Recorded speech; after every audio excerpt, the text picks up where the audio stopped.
Olá, estamos em mais uma edição da nossa CIPAT, a segunda edição virtual. E nessa CIPAT, além dos conteúdos que habitualmente a gente trabalha de prevenção, o quanto é importante a prevenção para o nosso futuro, para o nosso bem-estar, a gente também vai tratar de algum outro tipo de dano que é da Lei Geral de Proteção de Dados. Então tem muitos assuntos muito interessantes sobre esses danos que podem ter a outras pessoas, a nós mesmos, inclusive para a gente tratar disso com os nossos familiares, em casa, em outros ambientes em si, que não só no trabalho. Então eu convido a todos para assistir mais excelentes palestras sobre vários assuntos extremamente interessantes para nós. Vamos lá?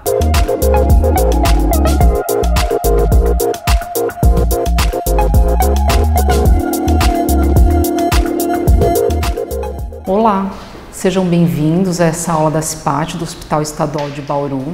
Meu nome é Ivanicita, eu sou fisioterapeuta, pós-graduada em ergonomia e fisioterapia do trabalho. O assunto que eu venho trazer para vocês hoje, ele é de suma importância para a saúde do trabalhador, que é a ergonomia.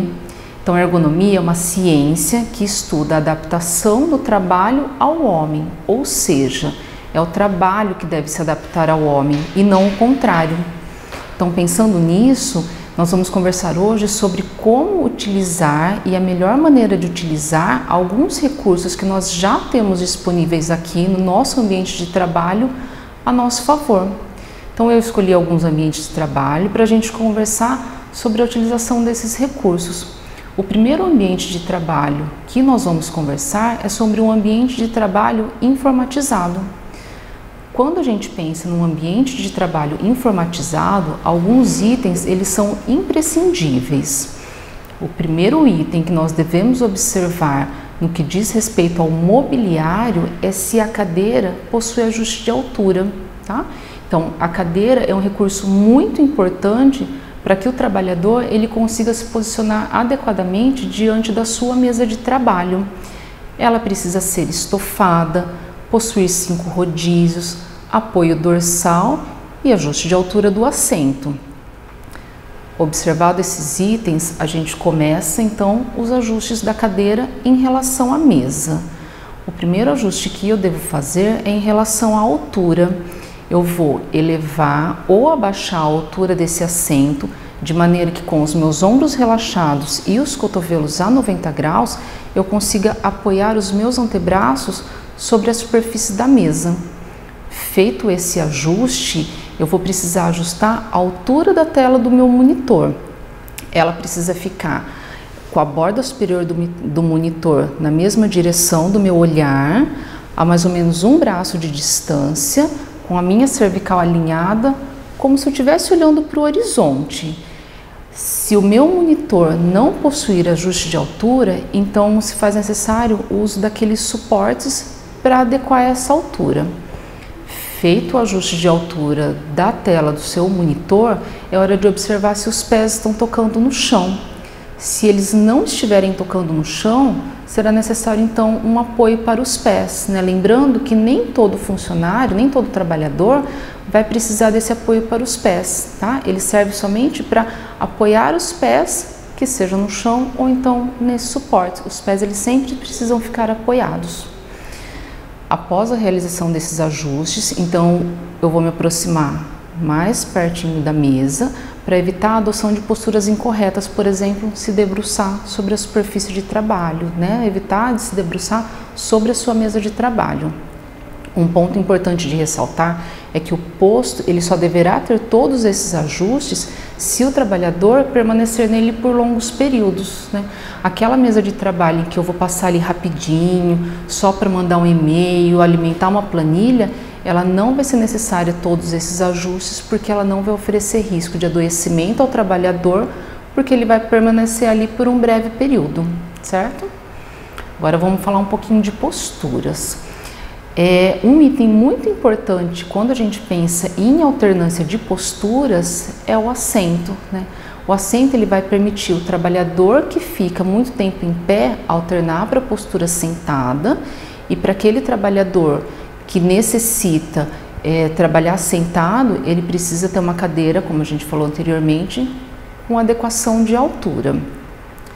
Já de início é importante ressaltar que nenhuma postura por tempo prolongado ela é recomendável. Então, permanecer sentado por longos períodos provoca edema de membros inferiores, varicoses, dor lombar, entre outros problemas. Uma opção para alternar essa postura é se levantar para ir beber água, ir ao banheiro, alternar atividades e que não precise ficar tanto tempo sentado. Essas são boas opções para alternar a postura em pé e sentado. Por outro lado, permanecer por longos períodos em pé também não é recomendado. O trabalhador ele deve ter a opção de sentar, né? Ele precisa ter à disposição assentos para alternar essa postura. Outro ponto que é importante ressaltar é que todo trabalho tem a sua postura predominante, porém o trabalhador ele tem que ter a opção de alternar a postura em pé e sentado. Agora vamos falar um pouquinho sobre o trabalho realizado em bancadas. Vocês sabiam que para cada tipo de trabalho existe uma altura ideal de bancadas? Por exemplo, para um trabalho em que exija maior precisão, a altura da bancada ela deverá ficar aproximadamente entre 95 e 105 centímetros a partir do chão para mulheres e entre 100 e 110 centímetros para homens, ou seja, mais ou menos 5 centímetros acima do cotovelo. Com a bancada num nível mais alto, o trabalhador evita de se debruçar sobre a bancada, prevenindo assim posturas incorretas.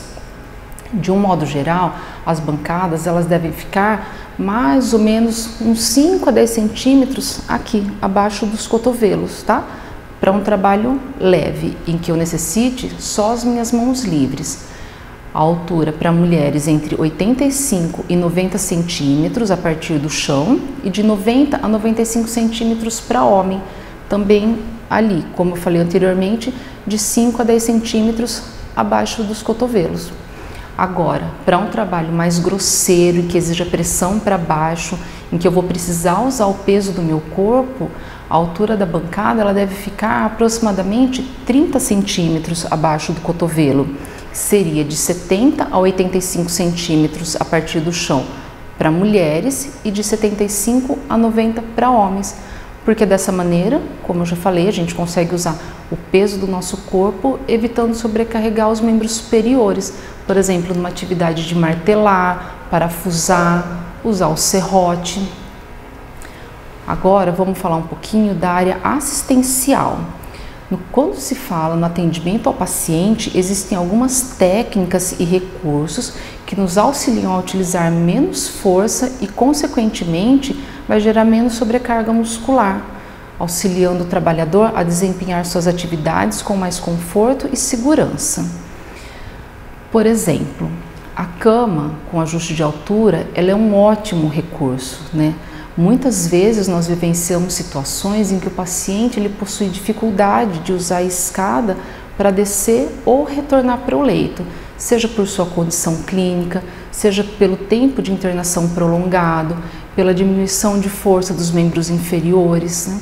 Então, utilizar esse recurso de ajustar a altura da cama vai facilitar a retirada desse paciente do leito, ou seja, esse paciente ele já não vai mais precisar dos mesmos cuidados que um paciente acamado, por exemplo, uso de fralda, banhos de leito, além da melhora da sua condição física pela possibilidade de ele ficar em pé ou até mesmo deambular, né? Até mesmo andar. Muito importante, o uso desse recurso ele precisa ser avaliado criteriosamente, paciente a paciente, dia a dia. O fato de eu ter retirado meu paciente no dia anterior simplesmente porque eu tenho esse ajuste de altura, esse recurso para ser utilizado, não significa que no dia seguinte o paciente ele vai estar com as mesmas condições clínicas, certo? A prancha para transferência é outro ótimo recurso no cuidado com o paciente. O momento de transferir o paciente de uma superfície para outra é um momento de grande exigência muscular, já que muitas vezes o paciente não pode ou não consegue auxiliar nessa transferência, né? Além da dificuldade do trabalhador com pacientes sobrepeso. Utilizar recursos que auxiliem neste momento é de grande valia para diminuir a sobrecarga muscular do trabalhador. A prancha é um recurso fácil de usar, né? Ele é de fácil manuseio, é leve, não ocupa espaço. Para utilizá-la, basta estender o lençol sobre a prancha e, com a ajuda de outro profissional, deslizar esse paciente de uma superfície para outra. Agora, o último recurso que eu queria trazer para vocês é em relação ao carrinho para o transporte de torpedo de oxigênio. Transportar peso é sempre uma atividade que chama a atenção do ergonomista, mas a gente deve levar em consideração o peso do objeto, se a pega é boa ou ruim, a altura em que esse objeto vai ser levantado e a distância a ser percorrida. Contudo, somente com a análise ergonômica do trabalho é possível avaliar se isso será ou não um risco para o trabalhador. O carrinho para o transporte do oxigênio é o meio mais seguro para o seu transporte e também o que vai exigir menos sobrecarga ao trabalhador, uma vez que não vai ser necessário sustentá-lo pelos membros superiores, né? Por exemplo, para aqueles pacientes que são dependentes de O2, para aqueles pacientes em que eu necessito transportar do leito para o banho de aspersão, né, que é o banho de chuveiro, conduzir o paciente para os exames, entre outros momentos em que será necessário retirar esse paciente do leito, né, esse paciente que é dependente de O2. Além desses cuidados que eu passei para vocês, né, da utilização desses recursos, outros cuidados de ergonomia, eles também podem ser úteis para nos ajudar na nossa saúde no decorrer do nosso dia a dia, tá? Então, no que diz respeito ao transporte de cargas, o que a gente deve observar? Que é importante dividir a carga, que sempre que possível solicitar ajuda, utilizar carrinhos, fazer mais de uma viagem é muito importante. Prestar atenção na sua postura. Se o seu tronco estiver inclinado ao empurrar ou puxar algum objeto, significa que você está transportando um peso maior do que a sua capacidade. Então a gente volta para o item anterior. Fazer mais de uma viagem sempre que possível, solicitar ajuda, dividir a carga também sempre que possível. É importante lembrar que esses cuidados eles devem ser adotados tanto no ambiente de trabalho quanto no nosso dia a dia, né, em casa.